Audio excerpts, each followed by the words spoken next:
Chapter 19. Director Ino Sato stood with her arms folded, her eyes locked sceptically on Langdon as she processed what he had just told her. He said he wants you to unlock an ancient portal? What am I supposed to do with that, Professor? Langdon shrugged weakly. He was feeling ill again and tried not to look down at his friend's severed hand. That's exactly what he told me. An ancient portal, hidden somewhere in this building. I told him I knew of no portal. Then why does he think you can find it? Obviously, he's insane. He said Peter would point the way. Langdon looked down at Peter's upstretched finger, again feeling repulsed by his captor's sadistic play on words. Peter will point the way. Langdon had already permitted his eyes to follow the pointing finger up to the dome overhead. A portal? Up there? Insane. This man who called me, Langdon told Sato, was the only one who knew I was coming to the capital tonight. So whoever informed you I was here tonight, that's your man.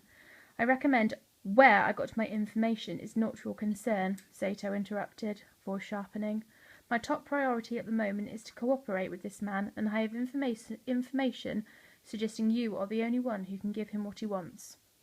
And my top priority is to find my friend, Langdon replied, frustrated. Sato inhaled deeply, her patience clearly being tested. If we want to find Mr. Solomon, we have one course of action, Professor. To start cooperating with the one person who seems to know where he is. Sato checked her watch. Our time is limited. I can assure you it is imperative we comply with this man's demands quickly. How? Langdon asked, incredulous. By locating and unlocking an ancient portal. There is no portal, Director Sato. This guy's a lunatic. Sato stepped close, less than a foot from Langdon. If I may point this out, your lunatic deftly manipulated two fairly smart individuals already this morning. She stared directly at Langdon and then glanced at Anderson. In my business, one learns there is a fine line between insanity and genius. We would be wise to give this man a little respect. He cut off a man's hand. My point exactly. That is hardly the act of an uncommitted or uncertain individual. More important, Professor, this man obviously believes you can help him. He brought you all the way to Washington, and he must have done it for a reason. He said the only reason he thinks I can unlock this portal is that Peter told him I can unlock it, Langdon countered. And why would Peter Solomon say that if it weren't true? I'm sure Peter said no such thing, and if he did, then he did so under duress. He was confused, or frightened.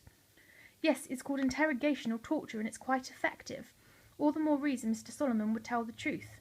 Sato spoke as if she had personal experience with this technique. Did he explain why Peter thinks you can unlock the portal? Langdon shook his head.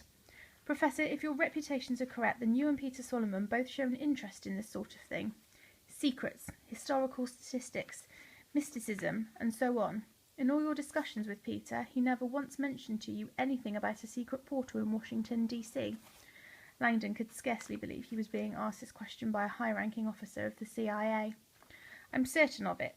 Peter and I talk about some pretty arcane things, but believe me, I tell him to go and get his head examined if he ever told me there was an ancient portal hidden anywhere at all, particularly ones that lead to ancient mysteries.